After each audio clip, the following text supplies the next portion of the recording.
Hi guys, අයිබෝන් කියලා පිළිගන්න ඔයාලා හැමෝම අදත් මගේ YouTube channel එකට. අද වීඩියෝ එකෙන් ගෙනාවේ මාෂල් නිවර්ස් කතා මාලාවේ 4 වෙනි සීසන් එකේ 5 වෙනි කොටස. එහෙනම් වැඩි කතා නැතුව අපි මොද වීඩියෝ එකට. මාෂල් නිවර්ස් කතා මාලාවේ මේ කොටස නම් අපි බලාපොරොත්තු වුණාටත් වැඩිය දරුණු ඇක්ෂන් ටිකක් බලා ගන්න පුළුවන් එකක්. මේ පාර සටන තියෙන්නේ අපේ ලින්ඩොන් සහ ටැන්ෂා අතරයි. මේ දෙන්න අතර තියෙන්නේ නිකන් සටනක් නන් නෙවෙයි. මේක මහා බල පරාක්‍රමයක ගැටුමක්. සටන ආරම්භයේදීම ලින්ඩොන් තමන්ගේ අතිශය බලවත් ෆෝස්පිය කම්බයින් ටෙක්නික එක පාවිච්චි කරනවා. මේක හරියට හෙල්ල 4ක බලය එක තැනකට ගොනු කරලා එල්ල කරන මාරාන්තික ප්‍රහාරයක් වගේ.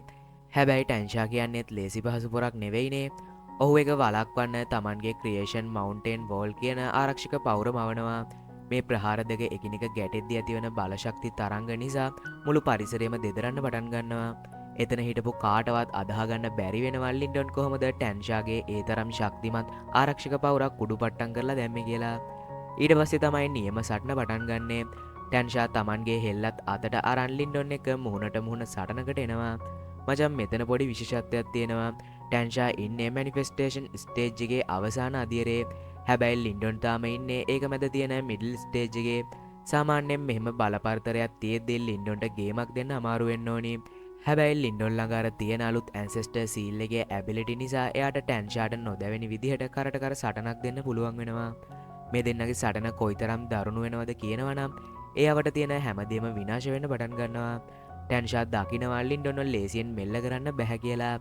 ඒ නිසා එයා තමන්ගේ උපරිම වේගය පාවිච්චි කරලා ලින්ඩොන්ට එක දිගට ප්‍රහාර මාලාවක් එල්ල කරනවා. එක අවස්ථාවක ටැන්ෂාගේ ඊටම ප්‍රබල පහරක් නිසා ලින්ඩොන් සෑහෙන දුරකට විසි වෙලා යනවා. ටැන්ෂා ඒ අවස්ථාවෙන් ප්‍රයෝජනය අරන් ලින්ඩොන්ට ආපහු නැගිටින්නවත් ඉඩ දෙන්නේ නැතුව තමන්ගේ හෙල්ලෙන් මල්ටිපල් ප්‍රසින් ඇටැක් එකක් කරනවා. ඒ කියන්නේ එක දිගට ඇනගෙන යන ප්‍රහාර එල්ල කරනවා. මේ වේගවත් ප්‍රහාර නිසා ලින්ඩොන්ට පොඩි තුවාලයක් පවා සිද්ධ වෙනවා. ටැන්ෂා හිතුවේකින් ලින්ඩොන් ඉවරයි කියලා. ඔහු තවත් එක දරුණු හෙල්ල පහරක් එල්ල කරනවා. ඒ පහර කොයිතරම් ප්‍රබලද කියනවා නම් ඒක වැදිච්ච ගමන් එතන තිබ්බ මහා විශාල ගොඩනැගිල්ලක් සම්පූර්ණයෙන්ම කුඩු වෙලා බිමට සමතලා වෙලාම යනවා. හැබැයි අපේ ලින්ඩොන් කියන්නේත් හරිම කපටි පොරක්නේ. ඔහු ඒ අවසාන මොහොතදිත් ඊටම දක්ෂ විදිහට ඒ මාරාන්තික ප්‍රහාරයෙන් බේරෙනවා. ටැන්ෂා එල්ල කරපු අර මහා භයානක ප්‍රහාරයෙන් පස්සේ මුළු පළාතම දූවිලි වලින් වැහිලා ගියානේ. ටැන්ෂා හිතාගෙන ඉන්නේ දැන් නම් ලින්ඩොන් ඉවරයි කියලා. මූ අලු වෙලා ඇති කියලා තමයි එයා හිතන් ඉන්නේ. හැබැයි අන්න එතනදි තමයි හැමෝම හොල්මන් වෙන වැඩේ වෙන්නේ. අරගන දූවිලි වලාව මැදින් කිසිම හීරීමක්වත් නැතුව අපේ ලින්ඩොන් ඉතාම සංසුන්ව එළියට එනවා. එතන හිටපු හැමෝම විතරක් නෙවෙයි ටැන්ෂා පවා ගල් ගැහිලා බලන් ඉන්නවා. මොකද ලින්ඩොන් තමන්ගේ අලුත් ඇන්සෙස්ටර් සීල් එකෙන් ලැබුණ ඒ අධික වේගය සහ සිරුරෙන් නම්‍යශීලී බව පාවිච්චි කරලා අර මාරාන්තික ප්‍රහාරය ඔන්න මෙන්න තියලා එක මගැරලා තියෙනවා. මේක දැක්කහම ටැන්ෂාට දැන් මල පැනලා ඉන්නේ. ඔහුට හිතාගන්න බැහැ කොහොමද මේ වගේ පොඩි එකෙක් තමන්ගේ ප්‍රහාර මෙච්චර ලේසියෙන් මගරින්නේ කියලා. ලින්ඩොන් කියන්නේ බේරි ඉන්න විතරක් දන්න කෙනෙක් නෙවෙයිනේ. ඔහු එක පාරටම තමන්ගේ ස්පිය ආට් නැත්තං හෙල්ලේ සටන් කලාව ඇක්ටිවේට් කරනවා. ඔහු තමන්ගේ හෙල්ලෙන් නිකුත් කරන ප්‍රහාරය කොයිතරම්ද වේගවත් කියනවනම් ඒක අහස ඉරාගෙන හුළඟ ඉරී යන හඬත් එක්කම කෙලින්ම ටැන්ෂාගේ පපුව ඉලක්ක කරගෙන යනවා. අවටින්න මිනිස්සුන්ට ඒ හෙල්ලය පේනෙවත් නැහැ. පේන්නේ නිකන් ආලෝක රේඛාවක් විතරයි. හැබැයි ටැන්ෂා කියන්නෙත් අවුරුදු ගාණක් සටන් කරපු පළපුරුදු නායකයෙක්නේ. ඔහු ඉතාම අමාරුවෙන් තමන්ගේ හෙල්ල කරකවලා ලින්ඩොන්ගේ ඒ වේගවත් ප්‍රහාරය පැත්තකට යොමු කරනවා. ටැන්ෂා හිතුවේ හප්පෝ යන්තම් බේරුණා කියලා. ඒත් ලින්ඩොන් ඊළඟ පියවර ඒ වෙද්දිත් සැලසුම් කරලා ඉවරයි. ටැන්ෂාර හෙල්ල ප්‍රහාරය වළක්වන්න උත්සාහ කරන අතරතුරම ලින්ඩොන් ඇසිපිය හෙලන සැනින් ටැන්ෂාගේ ඇඟ ළඟටම ඇවිත් දැන් මෙතන තියෙන්නේ හෙල්ලෙන් කරන සටනක් නෙවෙයි, සැබෑ ශාරීරික ශක්තියෙන් කරන සටනක්. ලින්ඩොන් තමන්ගේ මුළු ශක්තියම යොදලා ටැන්ෂාට දරුණු ප්‍රහාරයක් එල්ල කරනවා. මේ පහරේ තියෙන බලවත්කම නිසා ටැන්ෂාට අඩි ගණනාවක් පස්සට විසි වෙලා යන්න සිද්ධ වෙනවා. මැනිෆෙස්ටේෂන් රියලම් එකේ ලේට් ස්ටේජ් එකේ ඉන්න කෙනෙක් මේ වගේ පස්සකට ඇදලා දානවා කියන්නේ ලින්ඩොන්ගේ සැබෑ භෞතික ශක්තිය දැන් තියෙන්නේ අදහගන්න බැරි මට්ටමකයි. මේ සටන දිහා බලන් ඉන්න අනෙක් පවුල්වල නායකයෝ සහ සෙබළුන්ට දැන් තමන්ගේ ඇස් අදහගන්න බැහැ. ඔවුන් කතා වෙනවා ලින්ඩොන් කියන්නේ මනුස්සයෙක්ද නැත්තම් රාක්ෂයෙක්ද කියලා. කලින් ටැන්ෂා එක එකතු වෙලා ලින්ඩොන්ව මරන්න හදපු අය දැන් හෙමින් සැරේ පස්සට වෙමින් තමන්ගේ ජීවිතේ බේරගන්නයි හදන්නේ. මොකද ඔවුන්ට පේනවා ටැන්ෂා වගේ බලවතෙක් පවා ලින්ඩොන් ඉස්සරහා අසරණ වෙන්න පටන් අරන් තියෙන බව. දැන් තමයි සටනේ තීරණාත්මකම අවස්ථාව උදා වෙලා තියෙන්නේ. ලින්ඩොන්ගේ හිතාගන්න බැරි දක්ෂතාවය ඉස්සරහා ටැන්ෂාට දැන් හොඳටම තේරිලා තියෙන්නේ මේක ලෙහිසි පහසු සෙල්ලමක් නෙවෙයි කියලා. ඔහු තේරුම් ගන්නවා තවදුරටත් සෙල්ලම් කර කර හිටියොත් ලින්ඩොන් තමන්න ලොකු අමාරුවකට දානවා කියලා. ඔන්න දැන් ටැන්ෂා තමන්ගේ සැබෑ රෞද්‍ර ස්වරූපයට එනවා. ඔහු තමන්ගේ සිරුර ඇතුලේ තියෙන මුළු ශක්තියම එකපාරටම නිදහස් කරන්න පටන් ගන්නවා. එතකොට ඔහුගේ සිරුර වටා තියෙන වාතය පවා රත් වෙලා ඊටම භයානක කළු පැහැති බලශක්ති වලාකුළක් මතුවෙන්න පටන් ගන්නවා. ඔහුගේ අතේ තියෙන හෙල්ලෙන් නිකුත් වන ඕරා එක කලින්ට වඩා 10 ගුණයකින් බලවත් වෙනවා. ඒක හරියට මාරෙක් තමන්ගේ ආයුධය මෝහත් කරගන්නවා වගේ පෙනුමක්. මේක දකින්නකොට වටපිටාව ඉන්න මිනිස්සු හොඳටම බය වෙනවා. ඔවුන්ට දැනෙනවා දැන් ටැන්ෂා මේ සටනට අවසන් තුරුම්පුව පාවිච්චි කරනවා කියලා. හැබැයි අපේ ලින්ඩොන් දිහා බැලුවාම ටැන්ෂා මෙච්චර දඟලද්දී ලින්ඩොන් නිකන් ගලක් වගේ නිශ්චලව ඉන්නවා. ඔහුගේ ඇස් දෙකේ බිඳුවක්වත් බය පේන්නේ නැහැ. ඔහු දන්නවා මේ වගේ වෙලාවකදී කලබල වුණොත් සටන පෙරදෙනවා කියලා. ලින්ඩොන්ගේ ඒ සංසුන් බව දැක්කහම ටැන්ෂාට තවත් කේන්ති යනවා. ලින්ඩොන් තමන්ගේ හිතේ තියෙන අදිෂ්ඨානයත් එක්ක තමන්ගේ සිරුර ඇතුලේ තියෙන යුවන් ශක්තිය වේගෙන් කැරගෙන සලස්වනවා.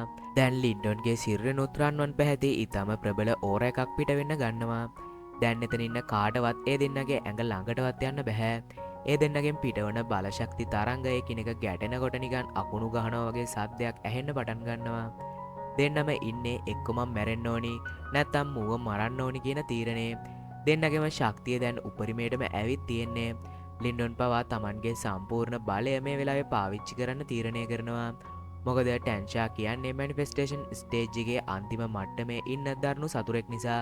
මේ දෙන්නගේ බලය වැඩි වෙන්න අවට තියෙන පොළොව පවා පිපිරලා යන්න පටන් ගන්නවා. එතන ඉන්න හැමෝම තේරුම් ගන්නවා මේ ඊළඟට වෙන්න යන්නේ සාමාන්‍ය ප්‍රහාරයක් නෙවෙයි. මුළු යාන් පපට් සෙක්ට් එකම දෙදරවන මහා පිපිරීමක් කියලා. හැමෝම තමන්ගේ මුවල් වසාගෙන බලාගෙන ඉන්නවා මේ දරුණු ගැටුමේ අවසානය මොකක් වෙයිද කියලා. ඒ පහරේ පීඩනය දරාගන්න බැරුව ටැන්ෂාගේ ආරක්ෂක මුද්‍රාව කුඩු වෙලා එයාට දරුණු ලෙස තුවාල වෙලා බිමට ඇදගෙන වැටෙනවා. මචන් දැන් ටැන්ෂා හොඳටම තුවාල වෙලා ඉන්නේ. හැමෝම හිතන්නේ සටන ඉවරයි කියලා. හැබැයි යාන් පපට් සෙක්ට් එකේ සැබෑ භීෂණය පටන් ගන්න මෙන්න මෙතනින්. ටැන්ෂා දරුණු ලෙස තුවාල වෙලා බිමට ඇදගෙන වැටුනහම එයාගේ සෙට් එකේ වැඩිමහල්ලෝ වහාම එයා ළඟට දුවගෙන එනවා.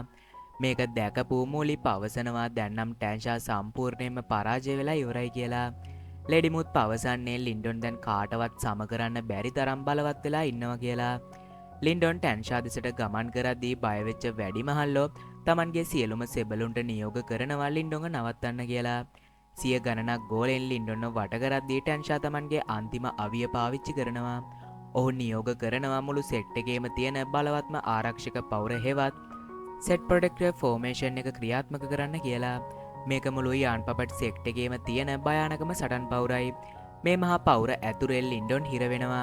ටැන්ෂා පවසනවා ලින්ඩොන් කොච්චර බලවත් වුණත් මේ පවුර බිඳගෙන යන්න ඔහුට බැරි බව.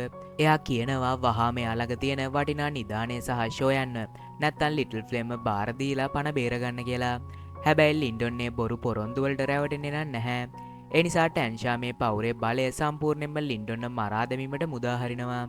මුළු සෙක්ට් එකේම බලය එකතු වෙලා ලින්ඩොන් දෙසට එද්දී ලින්ඩොන් නැවතත් තමන්ගේ රහස් ආයුධය වන ඇන්සියන් සිම්බල් එක ක්‍රියාත්මක කරනවා. මේ සිම්බල් එකට ඕනෑම බලයක් උරා ගැනීමේ හැකියාව තියෙනවා. හැමෝම මවිත කරමින් ලින්ඩොන් අර මහා ආරක්ෂක පවුරේ තිබ්බ සියලුම අඳුරු බලයන් එක බිඳක්වත් ඉතුරු නොකර තමන්ගේ සිම්බල් එක ඇතුළට උරාගෙන ඒ ලෝකෙන් අතුරුදහන් කරලා දානවා. මුළු පවුරම ඇන්සෙස්ටර් සිම්බල් එක විසින් ගිලලා දානවා.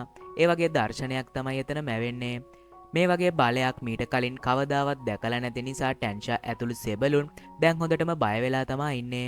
මුළු සෙක්ට් එකම එකතු වෙලා හදපු බලවත් ආරක්ෂක පවුරත් ලින්ඩොන් මෙච්චර ලේසියෙන් විනාශ කරන එක එයාලට අදහ ගන්න බැරි වුණා.